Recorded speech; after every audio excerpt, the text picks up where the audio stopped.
आज से 10 साल पहले, पिछले 10 सालों में, आज से 10 साल पहले, पिछले 10 वर्षों में। मैडम भी बोल रही थे कि जी 10 साल पहले ऐसे थे, 10 साल पहले ऐसा था।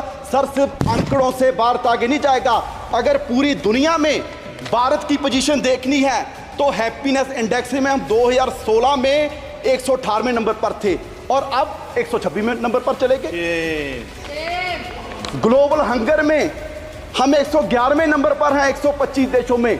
और जिन हमारे जो पड़ोसी देश हैं जिनको हम मुल्क भी नहीं समझते हो, वो भी हमारे देश से आगे निकल रहे हैं। और सबसे हैरानी की बात सभापति जी आपको होगी, एक रिपोर्ट के एनवायरमेंटल परफॉर्मेंस इंडेक्स 180 देशों का सर्वे किया गया और बड़े दुख की बात है कि हम 180वें नंबर पर हैं।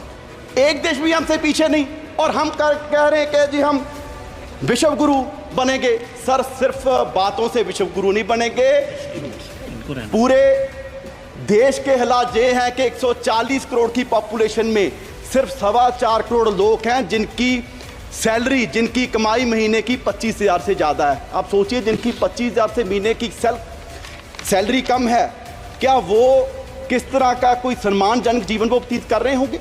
यहाँ पर माननीय वित्त मंत्री जी ने बड़े गर्व से कितने बार पता नहीं कहा कि जी 85 करोड़ लोगों को हम राशन दे रहे हैं, 85 करोड़ लोगों को राशन दे रहे हैं।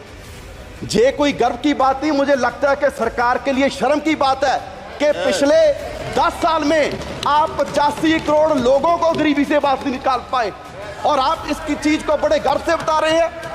बैजा बैजा बैजा, ओ बैजा, ओ बैजा बैजा। और सर, बैजा, ऐसे देश आगे नहीं बढ़ेगा। और सर, अगर मैं लास्ट में अपने क्षेत्र पंजाब की बात करूं, क्योंकि सर वैसे तो किसी प्रदेश का ध्यान नहीं रखा गया, अगर मैं पंजाब की बात करूं, सर फ्लड्स के लिए बजट आपने लॉट किया। आपने कहा जी साम में फ्लड्स आए, बिहार में फ्लड्स आए, उत्तराखंड में फ्लड्स आए, हिमाचल में फ्लड्स आए। क्या सर पंजाब देश का हिस्सा नहीं है? जो बारिश उत्तराखंड में हुई, हिमाचल में हुई, क्या वो पहाड़ों में रुक जाएगी? वो सारी बारिश का पानी पंजाब में आया और 1680 करोड़ का नुकसान पंजाब का हुआ।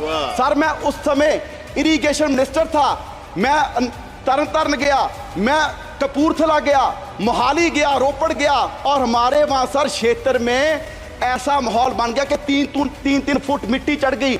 और वहाँ मैं दावे से कह सकता हूँ कि अगले 20 साल भी वहाँ खेती नहीं हो सकती। और सर 2 मिनट। और सर, मैं पंजाब के पॉइंट ऑफ व्यू से कहूँ, इतनी नफरत पंजाब से क्यों है? जिस पंजाब का बलिदान इतना बड़ा रहा कि देश को आजाद करवाने में भी हमारी 80% कुर्बानियां, और उसके बाद भी सर पंजाब के किसी गांव में जाइए, आपको कोई भी गांव में ऐसा नहीं मिलेगा कि जिस गांव में हमारे शहीद की मूर्ति ना हो, जिसने सरहद पर राखी करते अपनी जान कुर्बान दी। आज भी कोई दिन नहीं होगा कि तिरंगे में लिपटी लाश हमारे नौजवानों की हमारे गांव में, हमारे पंजाब में ना आती हो, और उसका आप जिक्र तक नहीं करते।